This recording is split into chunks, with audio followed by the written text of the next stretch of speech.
they come again. Space. That shot! And City takes a 3-2 lead. Unbelievable! Out wide if she can find her. Great job to play Ella Offer. Offer a right-footed ball across. Romine arriving at the far post. It's 2-1. Detroit City FC. All right. We are back with the Musings. Steve's at Cafe 1923. I'm in the Hacienda. Well, you don't see the scarves and all that stuff, but back here in Fenton, we got a plethora of things to talk about today. Yeah, you're in with Friendly Company, Friendly the Bear bobblehead, and the bronze Neat Dashu. By the way, I'd like to make an announcement. These two have now been engaged. So, Oh, well, well, I mean, at least in my place, I mean, at least as lucky I had to go to a concert last night to avoid the mania that was, oh my God, Travis, TK, and T Swift are getting married. Oh my. The way I feel about this is, okay, as much coverage as they get, if they had devoted that much coverage to Detroit City FC, we'd probably be the most popular club in the world. Yeah, I know about that, yeah. But yeah, we have a lot to get to, considering that, we always plan these things, and I know a lot of people have been talking about, you may cover this story, that. Well, we thought of covering one story, but we decided, all right, it's preferable on our podcast. But I thought since we're now in the Rush playoffs, we have to talk about the standing and where everybody took place. Now, if you remember, the Charleston-Loudoun game that was originally scheduled for Saturday was pushed back to Sunday because of rains in the area. And it was a perfect day in Charleston, and oh boy. Yeah, and then the fallout after that has been huge. Reported yesterday by John Morrissey on USL Tactics that Loudoun is to part ways with their head coach, Ryan Martin, at the end of the year. I heard that on the USL show, same source, right? Yeah, yep. And it was rebuted, apparently, on USL All Access yesterday by Devin Kerr, that he said that he did talk to Ryan Martin. They said nothing's been going on as far as that goes, as far as him getting the boot or whatever it is. But yeah, there's like conflicting reports as far as that goes. But right now, all we know is that Loudoun has gotten new ownership, so we don't know the direction on where they're going to be going or heading at this time. But to say the least, right now, and Martin is pretty much part of the old guard. You want to say? Pretty much. Yeah. When DC United sucked for so long until this season, which they got onto a blazing fast start, but ever since then they have sort of fallen off. Yeah, they've fallen off a little bit.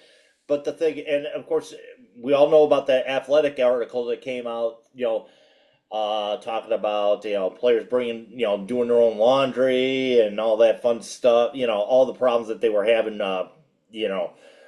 prior to this season. And of course, a lot of it, stemming from the separation from DC United from Loudoun United, because as you know, Loudoun United was the 2 team for DC United, and it's been the last, like I said, it's come up the last couple of months, and of course, like I said, the big Athletic article. This might not have nothing to do with the Athletic article, as far as we know, but like I said, that's huge news right there. And the thing is, how's it going to affect Loudoun going to the end of the year? We shall see. Right now, they're sitting right now 3 points up on Detroit City and Pittsburgh for the tied with Pittsburgh. Yeah. Yep, for the final home playoff match. So, and they're going to have to fight for the last 2 home playoff matches, because Loudoun City and Charlottesville. Holy shit! Excuse me. They have the top 2 spot all themselves. You know what I mean? That was a very impressive game Charleston played. I saw it on the ESPN app. You can't call it ESPN Plus because it's now integrated into the ESPN app, all new, including Cal Jennings, a great header, tied with a three-way tie for the Golden Boot with 12. Yeah, Phil Goodrum up there on that list as well as far as the Golden Boot contenders at this point. You look at, I mean, and Charleston, just a dominating performance on Sunday afternoon. I mean, including the goal of week contender. I don't know if you have seen it. The first goal in that Charleston game, there was a golazo, a floating golazo. It was a great one, but dude. Oh, it was a great one. Going back to it, I did happen to catch that goal. That goal being scored by Kelly, the first goal of the match, as a matter of fact. That was a good floor goal, I must say. Yeah, Jeremy Kelly Jeremy Kelly loading off a banger in the 15th minute of play to put Charleston up 1-0, and and then it was just lights out from there. For those guys, for Charleston, basically 4 consecutive goals by them. Robbie Dambro with the goal in the 71st minute, though, to cut the margin, but it was all Charleston. On Sunday afternoon. And this is what they're going to see. If you want to beat the best, you have to beat the best. And I don't see that chopping Charleston Battery FC. They're up there. Prior to Pittsburgh, Hartford, and Indy, or Rhode Island, Birmingham, and Miami, and Tampa Bay. Yeah. Like I said, the top, the 8 through 12 is separated by 5 points. Yep. Looking at that East table right now, nice new graphic we're putting up here for that. Unfortunately, we couldn't get icons for the bottom 4. They don't deserve. They're not in the playoff hunt. They don't deserve an icon right at this point. Understandable. I always use the rule: if they're mathematically still alive, we still include it. But Yeah, but they don't get an icon if they're not in the top 8. So. No icon for you. But I mean, you look at their. It could be a race. It could be a race to the Player Shield between Louisville and Charleston Battery at this point. Those two separate themselves from the pack, and then you look from 2 on down. You got North Carolina at 33, Loudoun at 31, Pittsburgh at 28, along with Detroit City FC. Hartford right there at 26, and the turnaround that they've had in these last couple months. From the start of the season, when it was getting brutal, and the supporters were on it, literally, to Hartford FO. And Indy with 23, they said they'll make the playoffs, but who knows? I mean, right now, but I mean, below that line, right now, Tampa Bay from that 8th playoff spot is only 5 points behind right now. Yeah. And then you have Miami FC, Birmingham, and Rhode Island. Birmingham and Miami are a full game behind at 20, and Rhode Island's just 2 points behind at 21. So there's going to be a lot of fluctuation in the next couple of weeks as far as that goes. Depending on games being, with matches being played and whatnot. So you could see a whole lot of fluctuation within those bottom,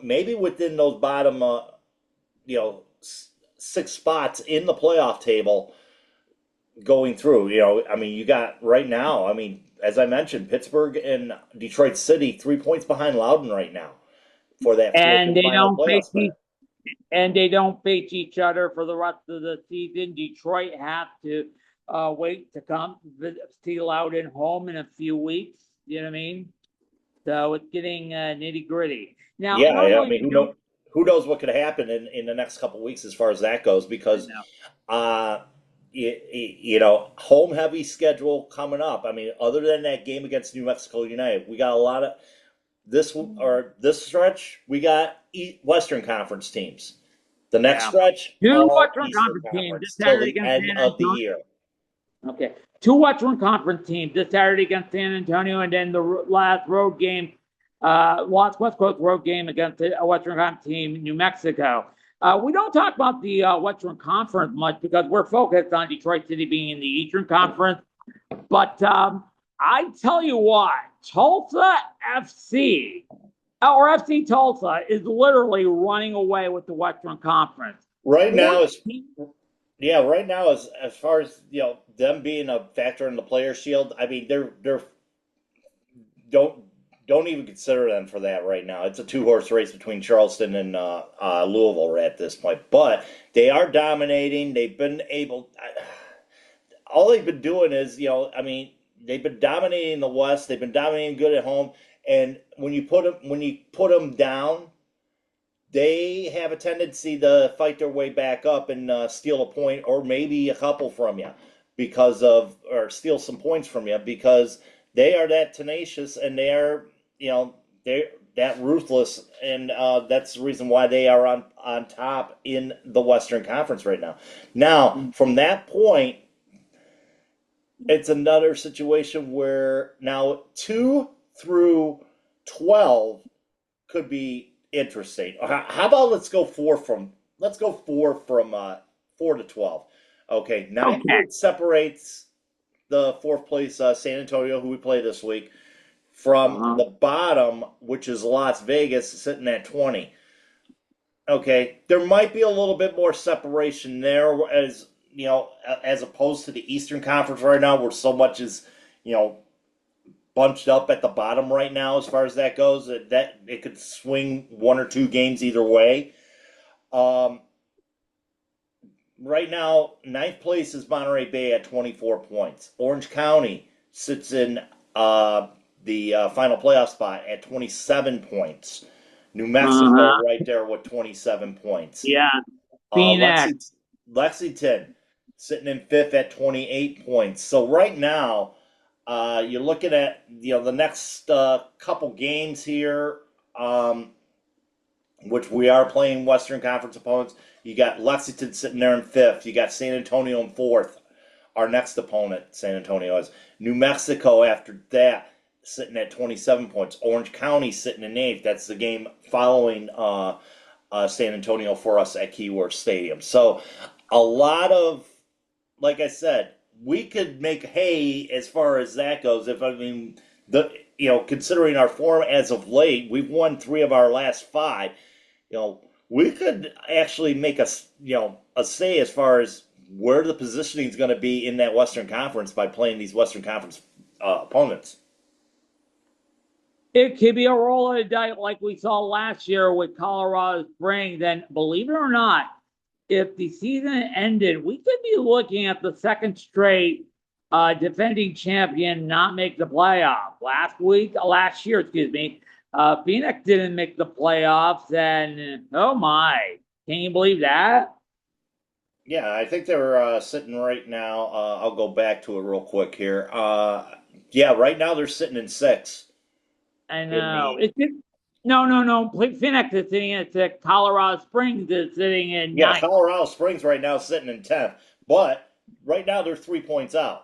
So that could change either way there. You're right. It depends week by week. And here's the thing, though, with the New Mexico and Orange County right now, they have played fewer games. Wow. Yeah, they're sitting both at 19. Monterey Bay has played 22. Colorado Springs has played 20. So right now with Monterey Bay has 2 games in hand, or actually New Mexico and Orange County have 2 games in hand, or 3 games in hand, with Monterey Bay right now. So they could advance that a little bit further and make that not so much of a pillow fight at the bottom of the at the bottom of the schedule. Looking at Detroit City. I thought we were avoiding the word pillow fight. It's sort of like a battle royal. Yeah, true. And it's going to turn into a pillow fight real quick if, those 2 teams, if they get 3 points, they could separate themselves from that bottom half of the Western Conference table. And then it might, because it's going to be, basically a battle for position to avoid to avoid playing Tulsa in the first round of the playoffs. So Oh, man. next four opponents for Detroit City: San Antonio, Orange County, New Mexico United on the road, and Lexington. And then the rest of the way, all Eastern Conference opponents. Good luck, because Three of the top four in that. No, all four of the top four. Excuse me. And then the final game against Tampa Bay. good luck, anybody facing on Tulsa, because if they clinch the top spot, they're going to be the team to beat In the West. In the West. In the West. Yeah. Mm-hmm. So, like I said, this is, like those, the fact that New Mexico and Orange County have games in hand and could, capitalize on those points, they capitalize on the points. However, though, they run into a bad outing, say like with an Eastern Conference team, say like with Detroit City and the way their form has been in the last couple weeks. It could make a big difference in the matter there. So we shall see what we shall see as far as that goes. But I know. Also here, I'm trying to look at the agenda that we went over last night here. Let's see here. So Sunday, I guess there was a little incident between Man United and Fulham, I believe it was. Yes, I saw the highlights, and this was being talked about. Manchester United, their second game after the first game draw, and there was, I will say one thing: when there is an accident, there is an accident, and this one was kind of weird because Manchester United had a foul in the box. One of their players were taken down by Fulham. One of the Fulham players, they sort of like a Taekwondo to take down, and that was a clear foul in the box. So Manchester United sent their player out to the spot. Do you know Bruno the name of the Fernandes. player? Yep, Bruno Fernandes. Bruno Fernandes. Yes, I was trying to jot that down on my notes, but So he takes the spot. He was going into the routine, getting ready for the ultimate penalty goal, which is, I've been realizing it. The penalty kick goals are sort of like rock, paper, scissors. Okay, you go left, I may left. I'll go right. It's mostly a crapshoot. Well, he was getting ready for the shot, but the referee of the match accidentally bumped him from behind, and it messed up his entire routine. Literally. Is that the excuse why that ball is sailing to the moon right now? Probably so. Yes, he took a little bit of time, tried to reset because he was getting in front of you. Usually it said, okay, I'm going to do right there. Sometimes he will do the old Jason Hansen field goal stand. Take 3 steps back, kick to the left, kick it right there. Well, he did try to kick it, but guess what? It went wide over the left. And like I said, it's one of those things, though. I was watching the shootout yesterday between Celtic and the Kazakhstan club, and oh my God, the numerous misses that Celtic had yesterday, from the spot, and it contributed to them, missing out a chance in playing in the Champions League. Being at the spot is not the easiest task in the world. Let's just put it that way. You think it's, okay, they're going to go up to the spot and, it's going to be a sure net. You got to make sure that you're like focused in and, centralized at the task at hand there. An incident like that where the referee ends up bumping into them and ruins the routine. I mean, that's absolutely devastating. Yeah. Who we are. Yeah. So you have to hopefully get ready. And a lot of crowds say breathe, and I have to apologize. Was a little too loud, so I'm lowering my voice. So right there. So usually you get ready and about to kick the goal. And it's no easy thing. We saw that in the Euro World Cup where almost half of the penalty kick miss. And the other, and like I said yesterday with Celtic, missing 3 out of the 5, that 3 out of the 4. Well, out of that And, shootout. and it was a little bit fatal because with that loss, they did not go to the Championship League. Or the Champions League.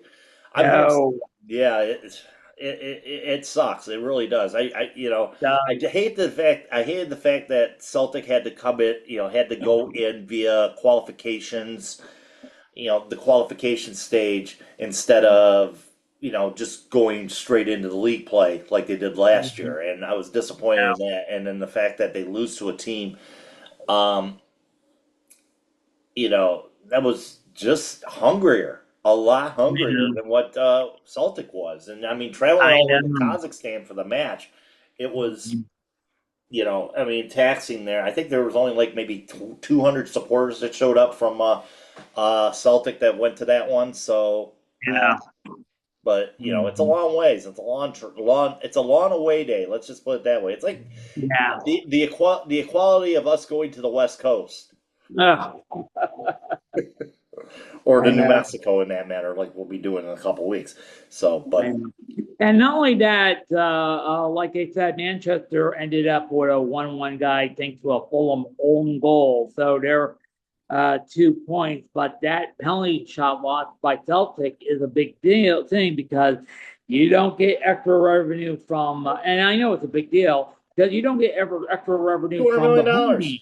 No. or 200 million pounds right there. Oh, 200 just million pounds, which is pounds. about Yeah, 100 million US. I would say a little bit more than that, but Okay.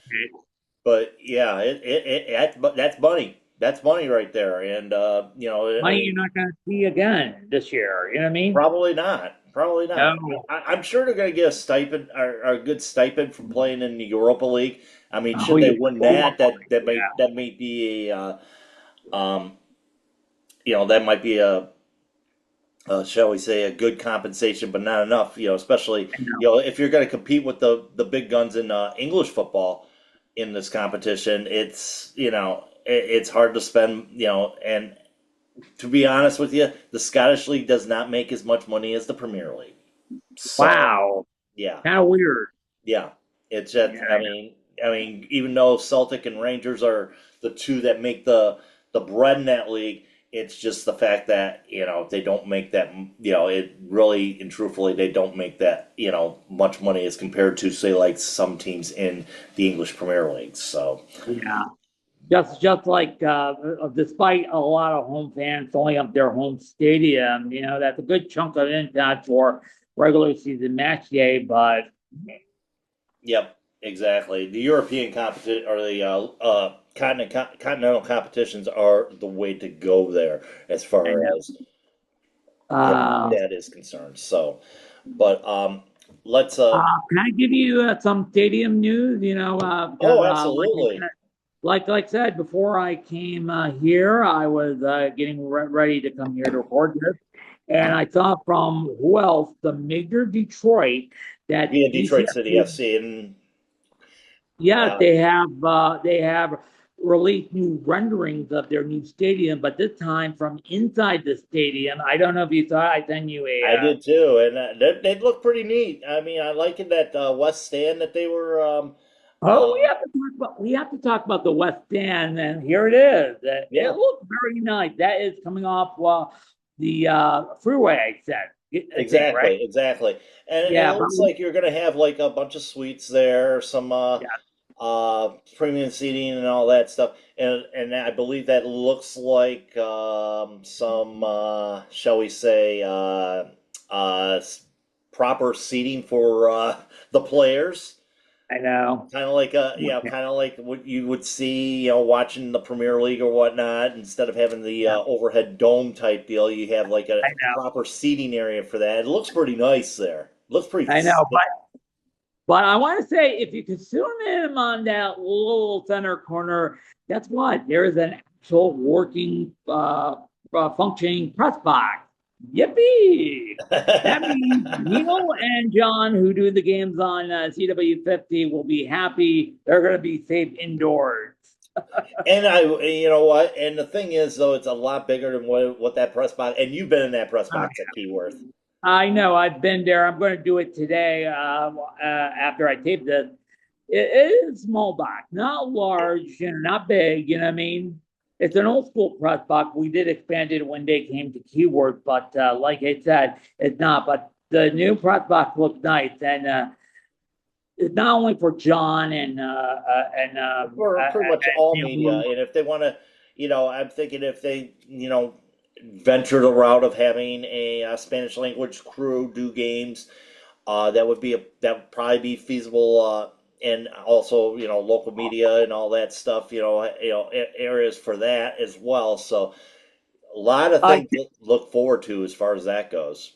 And I see that happening when they move to have that Spanish language broadcast in Espanol. You know what I mean? Also, two of our other teams in the USL are also getting new stations. They broke ground finally in Sacramento for their new stadium at the rail yard. They happened Yes, last week. yep. Mostly funded privately. Uh-huh. From what I hear, it's a separation from the rail yard project that's going on from that. Uh-huh. That's what Yeah. I'm hearing. So that's why the stadium's being financed privately. However, like the roads and that leading up to the stadium, that's where the public money's getting in. That's understandable because you pay for the roads anyway. I know. So that's And one more team, our rivals in Pittsburgh. Pittsburgh, yeah, Highmark Stadium, which is located near the banks of the Three Rivers, overlooking beautiful downtown Pittsburgh. I was surprised to see that they're going from 5,000 for their USL club to 15,000, triple the size of Highmark Stadium. And I think it's all in anticipation for the Pro Rel. Division One.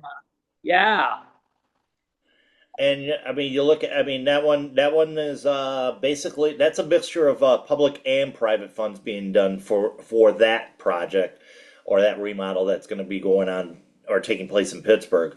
But yeah, a three-sided stadium for the most part. Obviously, you can't do much of anything with the one side of the stadium because Monaga Hill is right there. Which is near the river. Yeah. Yeah, You can't do it much, and you won't have seeing the train tracks because that is the most beauty of that stadium. You're near the one of the rivers in the Three Rivers in Pittsburgh, and not only that, the train goes by. And Yep. I don't know if they say the magical words, it's a mother forking train. So they don't That's say that. They don't let's just say they don't appreciate the train like we do here at Keyworth. They don't. we're going to have a train pass at the new stadium.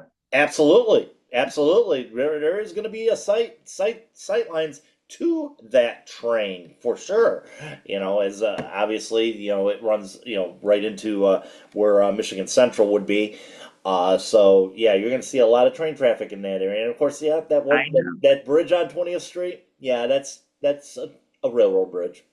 I know. Well, that's the reason why we started plans of doing the new stadium because a lot of teams in the USL, I said this about 3 or 4 years ago, they will get new stadiums. Some stadium projects have continued, others have stalled, like Indy 11. Hello, look it up. You know what I mean? Yep, they're still. That's the reason. Yeah, and that's the reason why we had to move out of Keyword because an 8,000 seat high school stadium, which I was under because of the rain delay, won't cut it anymore. You have to, especially the fact that you got people coming in, still getting interested with this club and all that. I mean, we've been averaging like 6,500 fans a match so far for all the men's matches this year, and there was a time where we outgrew Cass Tech. That's why Keyworth came, in the MPSL days. Now it's the time that we're outgrowing Keyworth. despite of Yeah. all the whatever politics is going on in the town. It doesn't matter. I know. You know, Don't even ask. we're at that Don't point. even ask me about the politics going on in the town. It would take all day. I got into a discussion with that here earlier. I would say, even though I think voting ends today on the goal of the week, and I was half tempted to say vote early and often, just like a Hamtramck election for Otis Doof. And by the way, and by the way, that goal from Montague, it's still better than the floating floater on Sunday because he bent it. He They bent were it. both they were both bangers. I'll tell you that much. They were both bangers for sure. Oh, God, yeah.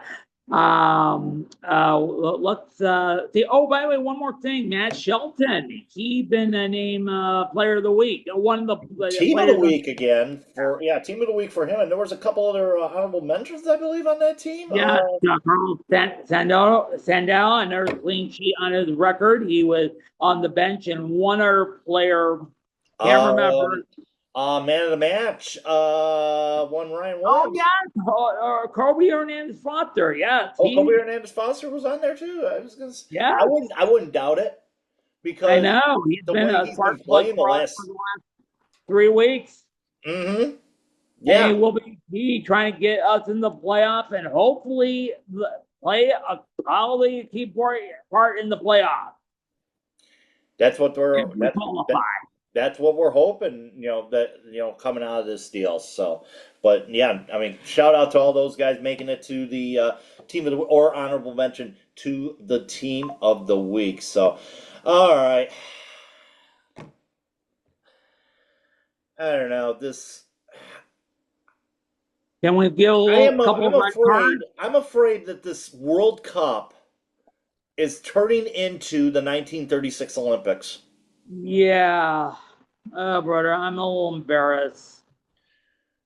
Okay, You want me? it was announced last week that the draw for the World Cup will be taking place in Washington. I believe that's in December, December 5th, yes. December 5th.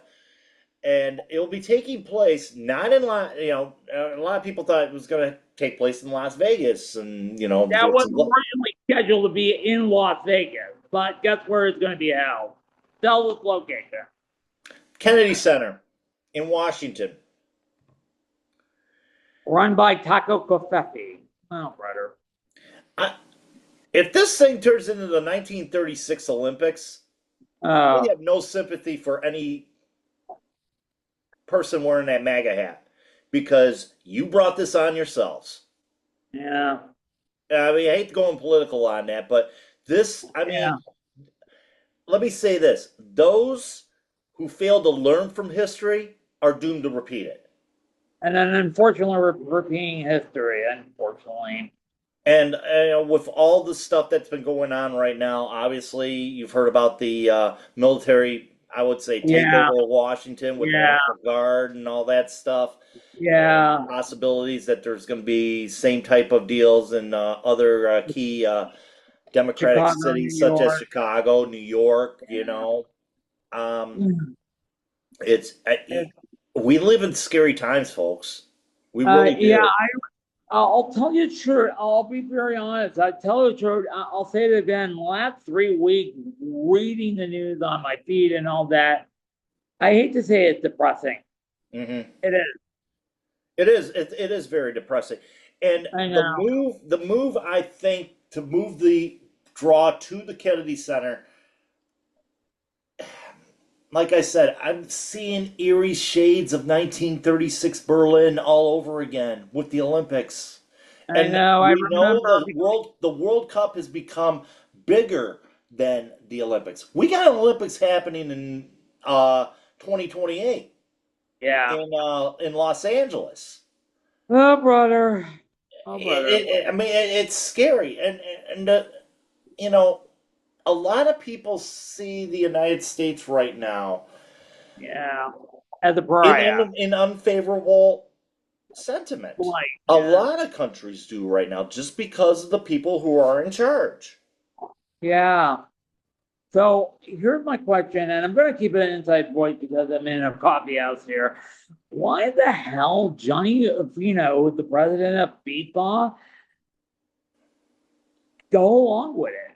I don't understand it. You know what I mean? This is supposed to be in Why Vegas. did he? Why did he go along with holding a World Cup in Russia? Why did he go along with holding a World Cup in Qatar? Why is he Uh, going along with holding a World Cup in Saudi Arabia? I'll tell you uh, what. it's the money. I know. Follow the money. Follow the Follow the money. money. That's what it is. It's all about the money. It really and truly is. And anytime that there's an opportunity to make money for the sport or make money for FIFA, Johnny's going to go right after it. Whether it be the Club Yeah. World Cup, whether it be the multi-nation, it all comes down to the fact that whoever's got the most money is going to get the bid for a World Cup. Plain and Brother. simple. Plain and simple. That's how How Saudi bad? Arabia got the World Cup. That's how Qatar got the World Cup. That's how And Russia that's ended how up with the Russia World got the Cup. World Cup. Yeah. With all the oligarchs over in Russia, we're seeing the same thing. We're starting to see over here with the tech bros and whatnot, and I know. it's just, the fact that right now it's not the best time to be living in No, America. I mean, no. you would hope for that for the sport's sake they would move these games to Canada and Mexico, seeing that it's Yeah. a three nation deal here, but Yeah. Johnny ain't gonna Mm. go for that, and he Yeah, you're won't go right. for that. It's not gonna happen. Well, we all thought after that fire was forced to step down, things would change, but I'm sorry, I got sold a bad bag of Duel at the Mega Mart. Oh my. Yep, the Mega corruption. Mart, by the way, if is a King of Hill reference featuring the late spokesperson Chuck Mankigo. Yes, I Yeah, know. we're sold. We're just basically sold. We're with the FIFA has been and will be always about the almighty dollar. And it doesn't Yeah, matter I how they're know. going to get it or how dirty that money Yeah. is. As long as they get that money, everything's awesome. So it's I don't know. It Okay. just scares. One I mean, more. I'm just like I said. I just don't want it to turn into Yeah. 1936 Berlin at the World Cup final, wherever And if that will you be want to taking learn place. about it, look it up. 1936 Olympic Berlin. It's kind of scary. It is very scary. I But know. uh, One more subject before we wrap up our little musing a lot day, actually, and a this is couple, a couple. couple right. Yeah, let's go with the Super League. Oh yeah, Super League. I forgot we forgot to put it in the lineup. Let's talk about the Super League. Yeah, they just started up again. The USL Super League, Gamebridge Super League, just started up again this past weekend.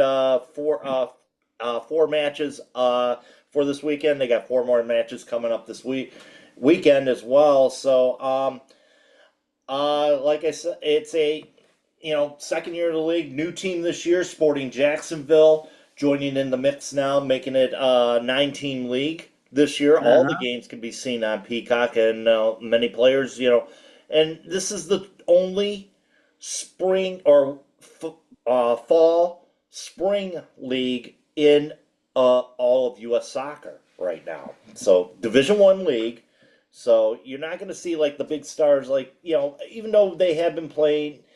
And there's a little bit of a difference here between that and the NWSL for like that. Like all the big stars are in the NWSL. A lot of teams in this league. You got some college talent, or there's some just leftover talent that wasn't found. That wasn't NWSL worthy in this league. From what I see, it's good ball. Unfortunately, we were at Keyworth at the Long Range Delay, so that we couldn't catch most of these games. But Mhm. this is a big, like I said, this is a huge deal anymore, and it's starting to become a huge deal. Now they got a sponsor sponsoring the league in their second year of existence. Gamebridge Financial is the main sponsor, a very I huge was sponsor of women's sports. what Greenberg is. Yeah, it's a Yeah, like I said, it's a financial financial outlet, and like I said, I know they they sponsored the stadium where the Indiana Fever play, and shout out and to they Kim. used to be. I think they were also a sponsor of like maybe the Indy 5. They're based out of Indiana, obviously, so they've sponsored the Indy 500 as well. So and like I said, they invested their money into this league, and and it gives them some name recognition and all that stuff. This is it's the second year, it's starting to get in there. One big surprise though out of the weekend, if you look Yeah, at the fixtures there, Tampa Bay um, lost their opening match to Brooklyn FC. Now, Tampa Bay Sun are the defending champions of this league. So, they um, won in an extra time last year. yep. And they lost to Brooklyn FC, albeit a road game and whatnot. But this is a very competitive league. I mean, Brooklyn FC was up on top of the table last year, like at the midway break, and then all of a sudden it's like they dropped out. They dropped out of that. The top. Dropped out of the playoff spot. As a matter of fact. Yeah, because I was about to ask this question because the USL Super League gave us, I would say, a test case of the future because you probably know USL is trying to establish a League One team that will be the Premier League in the US next to the Championship League. And we got a taste because I saw the schedule on Mob, and they take a midwinter break about 6 weeks. Yeah, Is that starting in December and ending in February. yes? Oh, is that the future? How did the team adapt? You mentioned about one team that was on the playoff race and then they dropped off. So Yeah, I mean, it can change this. It definitely can change the season right there. And the thing is also with that division as well, that moves can be made during that 6 week break to strengthen your wow, team and all that stuff. We saw some coaching changes happen. We saw some player movement last year. So it could be a little bit interesting. I might tap into a couple of these Super League games or whatever it is. I mean, granted, if it doesn't obviously following conflict with it's hard to when you're following the championship to follow yeah, that you're right league as because we're well. at Keyword or at the clubhouse watching the Absolutely. I yeah. mean, there's an opportunity there, but I'm going to allude to another thing coming up here as well. Might be end up hard up in a couple weeks because I know we'll be on the road taking on a midweek game against, and we got a weekend off after that, so we'll talk I about know. that one in a little bit. But yeah, I mean, it could be an opportunity, just sit down, watch a couple games, and see what it's And here's like. an interesting and Some here's an good interesting ball. question. And here's an interesting question. When the plans were announced for Alumni Field, we didn't have a name yet. But here's the big question: If when the stadium's complete, do you think they will upgrade to USLW, USL Super League? Excuse me. I mean, some teams are going to do it in like a 3 year. They have like a 3 year pattern in which they want to do that. I think there was a team in Eugene that they were talking last night that they were that they're talking about. They're starting off in USLW, but they have like a 3 year timeline where they want to go into the Super League themselves. Now, we've all heard the words butts and seats, butts and seats, butts and seats, butts and seats. We've heard that term many a time from Sean Mann trying to get people to come to these games and all that stuff. We had pretty good attendance for our games this year as far as the women's side goes, and Uh-huh. some good travel and support as well. We had a good contingent come out to Toledo. Good contingent You went were out to there? Romeo to see them play at Barnable Field. So I mean and of course Ann Arbor. Ann Arbor always brings a good crowd on hand, I know. for the women's side whenever they travel out there. Kalamazoo, not so much. Neither same with. I mean, although I did see some folks there. Jaime from shout out to him from Tunnel Talk and Channel 451 was out there for both those contests uh, as well. So they get a good traveling support as far as that goes. As far as the games at Keyworth, you're averaging like 2,000, 3,000, maybe 4,000 fans. That's good. That's good. You're not averaging 6,000 fans, like the men do, but you know what? They get an admirable amount, and especially the good thing is having these games become the tail end of doubleheaders for the men. Mhm. So, I mean, that's a good thing. Maybe, maybe we'll see in a couple, we'll look at the budgetary stature of the club. Maybe in a couple of years, see if it could possibly be, possibly be done. But it would be nice to see, I would say. But needless to say, talking about another thing that's going on, U.S. Open Cup released its initial amateur lineup Huh?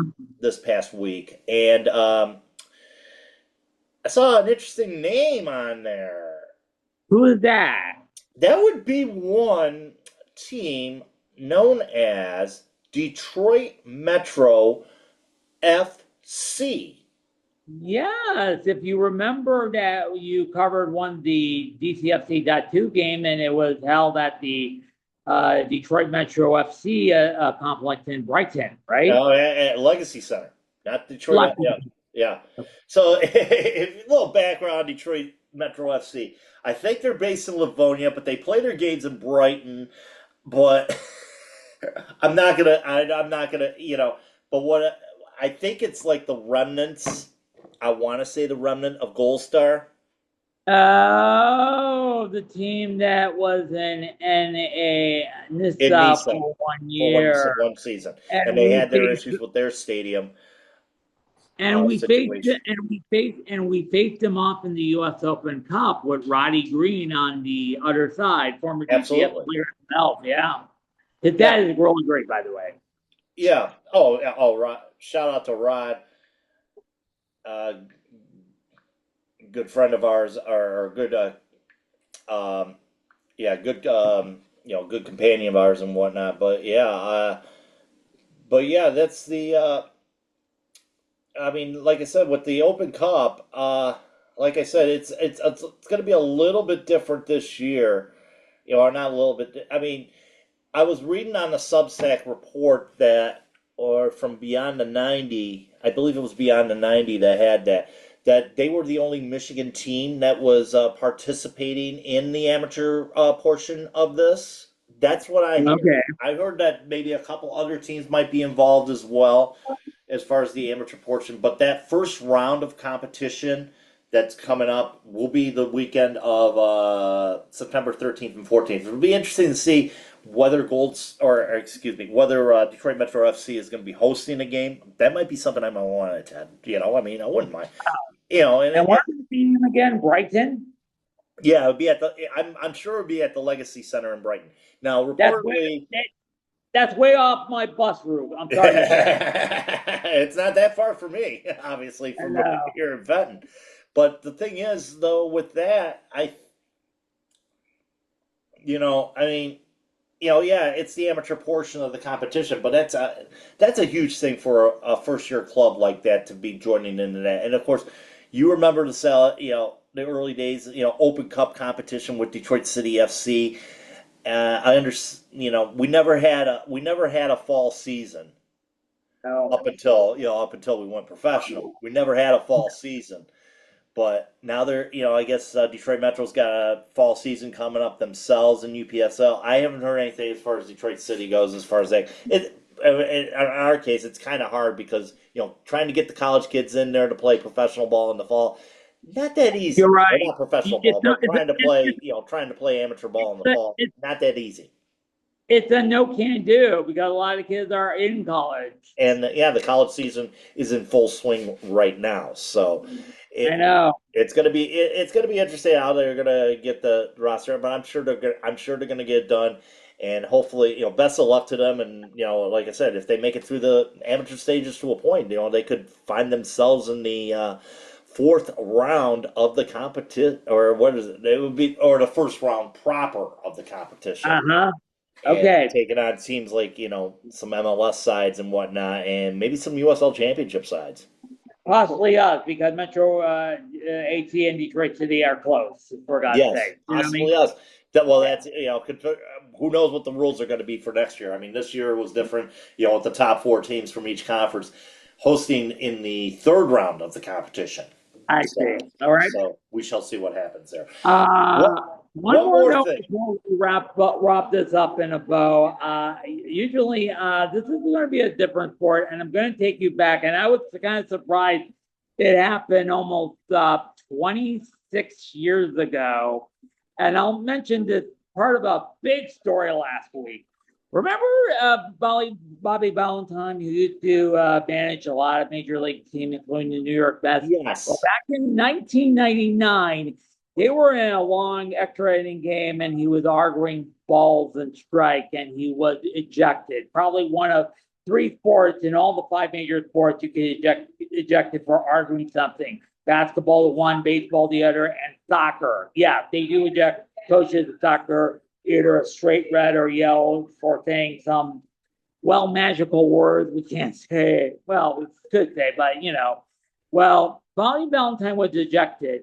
And then he decided to don a get up, including a mustache and hat and all that. And he Not was a very good disguise. inside. Well, he was caught and he was fined $5,000 and suspended for 2 games. You know what I mean? You can't do that in baseball. Well, it happened last week. During an MLS League Cup final, the head coach of the Inter Miami, also known to you viewers on Soccer Night in Detroit as the Pink Pony Club, he was arguing something on the field, and he got a straight red in the extra time of the first period.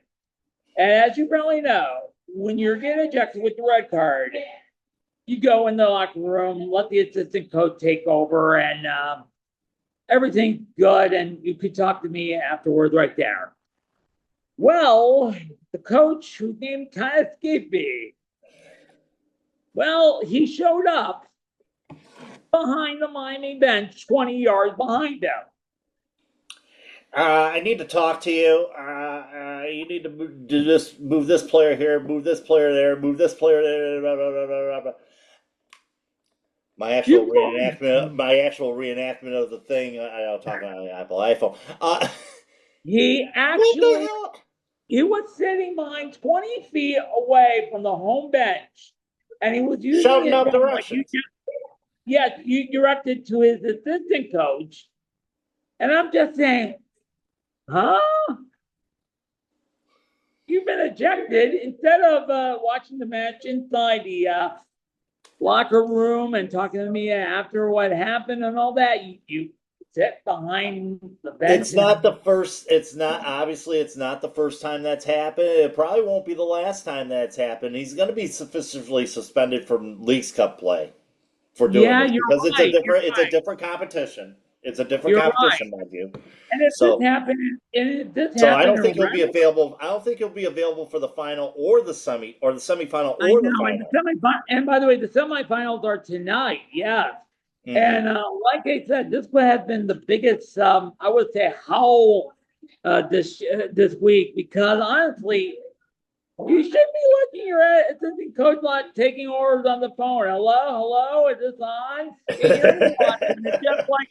Honestly, I mean, this stuff has happened before. I think it was like a year ago. We noticed Rhode Island's coach got. Yes, well, and by the way, this actually happened during the Jagermeister Cup. Kyle Smith was up on the scene on top of the press box of Center Block Stadium. I don't think it was center. I think it was at the other. I think it was at the other stadium that happened. He was ejected for same magic word to the referee, straight red. You're out for the next Jagermeister Cup game, and then the camera spotted him on top of the roof. What the hell? You can't stay away watching the game on television. It's on the ESPN app or Apple TV, but oh my God. I mean, yeah, I think they really got to look into these things. I mean, grant you, if they're different competitions, I mean, if you're going to be stringent on the rules, okay, what is it, the average? Was it a 3-game ban for a red card? I would say, and you're right about that, because when you get a red card, you're done for the next game. For this egregious violation, I said this when the morning kick around talked about the same subject, it should be 1 game for the red card, and 2 additional games for, I don't want to say unassisted communications or watching it from the roof. I don't know. I think it goes down to an arbitrary board anyway, as far as that goes. But my thinking is it should. I think it's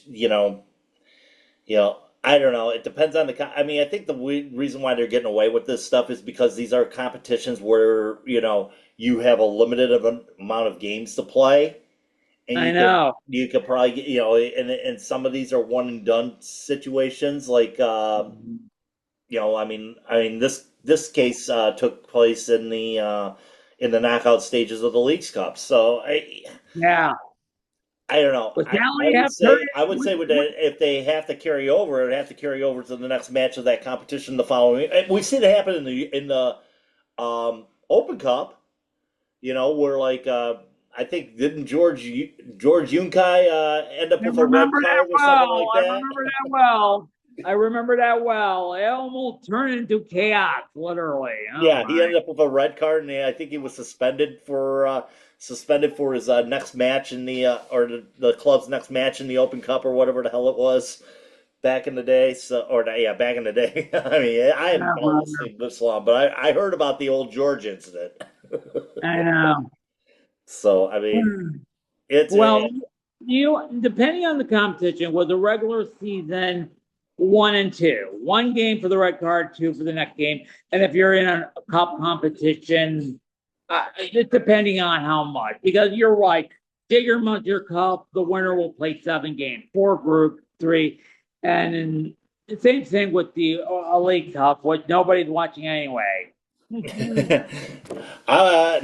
I mean, yeah, unless you're watching on Apple TV. So, I mean, I that's the know. only way. That's the only way you're watching that thing, pretty much. I mean, the way they have that going on. So, Yeah. but we talked a lot. We had a Oh yeah, full show this yeah. week. Coming up, obviously Saturday we got match Detroit City, San Antonio. There are a couple extra outlets that you can see this thing on. Yes, I know the game will be on CW50 Detroit. I'm saying the correct proper name, and yeah, they'll show a NASCAR race afterwards. I'm sorry, that retro joke is now dead. You know what I mean? And considering, I'll tell you the truth, considering that 10, 15 years ago, I stopped watching movies on the commercial station. You get interested in in the movie, and all of a sudden it's an ad for home protection. Like it interrupt the vibe. So Yeah. CW Detroit 50, then CBS Detroit, and it's going to be on the ESPN app. You can't say ESPN Plus. It's integrated in the new ESPN app. And what are the extra outlets? You can see the game on Saturday night at 7.